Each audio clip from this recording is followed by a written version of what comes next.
When measuring national wealth, look at the point of export. Which generates higher revenue? Shipping out raw crops or exporting processed goods? The answer lies in value addition. This is the structural transition from exporting raw products to processing those resources locally before they leave the country. Historically, Uganda has relied heavily on exporting raw, unprocessed agricultural commodities, like these freshly harvested coffee beans. Stopping at the raw export phase restricts a nation's revenue. Without processing the crop, the country misses out on the higher profit margins found in global trade. National wealth cannot simply be farmed. It must be manufactured by adding economic value before the product reaches the global market. This shift from subsistence agriculture toward industry and services is defined as economic transformation. We can look back to the historical agrarian revolution to see this in action. Commercial farming generated surplus food, which allowed a large portion of the population to survive without having to farm. That surplus labor force fueled the Industrial Revolution, where mechanized production drove rapid efficiency gains and modernized national infrastructure. Compare that historical shift with economies where large segments of the population still rely heavily on domestic subsistence trading for daily survival.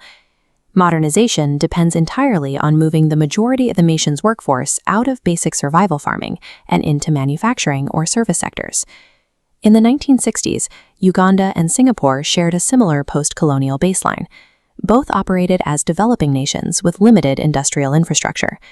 Singapore in this era was a small, resource-poor island, primarily serving as a regional trading post. Uganda, during the exact same historical period, was also focused on building its post-colonial economy from a largely agricultural foundation. Yet within a single generation, Singapore rapidly industrialized to become a global economic powerhouse.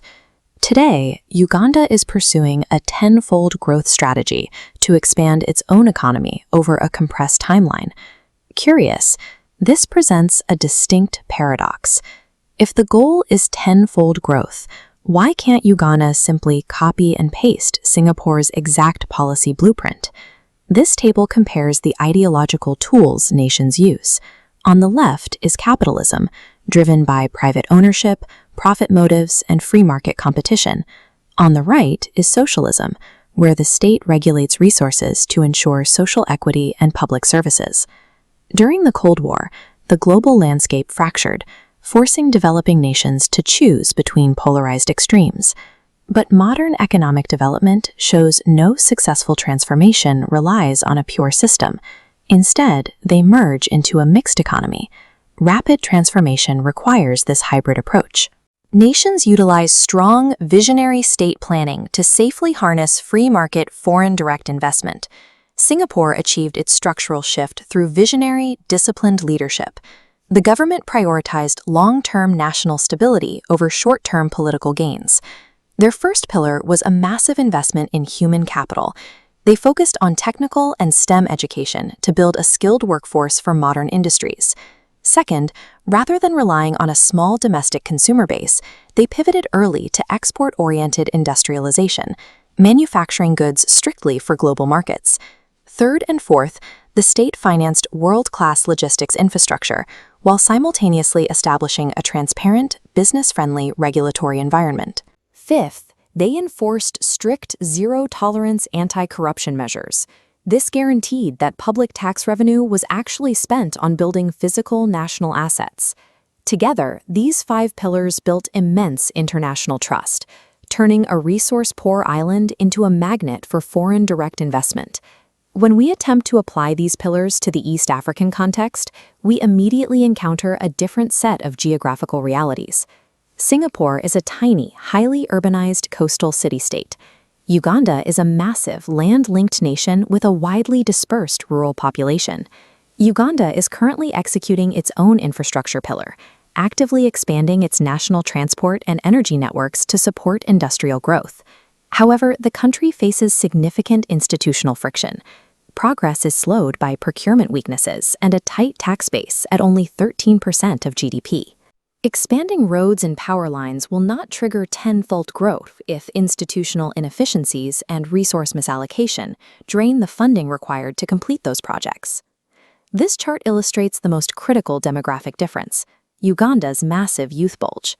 Approximately 650,000 young Ugandans enter the labor market annually. Compare that to the formal sector, which generates fewer than 20,000 distinct new jobs. This discrepancy reveals a massive national skills gap between the available labor force and the specialized demands of an industrializing economy. Constructing modern manufacturing facilities yields no economic benefit if the incoming workforce lacks the specific technical and STEM training required to operate them.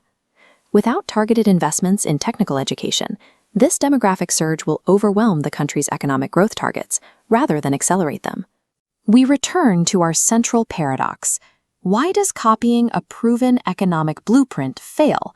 Attempting to force an urban, island-based policy structure onto a diverse, land-linked nation creates immediate operational friction. Policies simply do not align with the terrain. Singapore had virtually no agricultural sector to protect or transition, allowing the government to focus its entire budget on industry and maritime trade. Uganda, conversely, operates with a high dependency on climate-sensitive agriculture and faces deep poverty hurdles spread across vast rural districts. Economic models are not universal blueprints. A policy's success is entirely dependent on adapting its core principles to a nation's specific geographic and ecological endowments. The actual lesson of the Singapore model lies in its uncompromising institutional strength, not its specific choice of industries. Uganda must adapt the export-oriented pillar by focusing heavily on regional East African trade networks, where it holds a geographical advantage. The value addition pillar must be aggressively localized, directing investments specifically into agro-processing and mineral development. This slide highlights non-negotiable principles for development. Success requires stringent institutional strength, targeted value addition in agriculture, and intense STEM training for the youth population. To watch more videos for all classes and access our complete educational materials, visit us online at yaka.cc. Uganda's tenfold growth will only be achieved by engineering a bespoke structural transformation, adapted to its own realities, rather than copying another's history.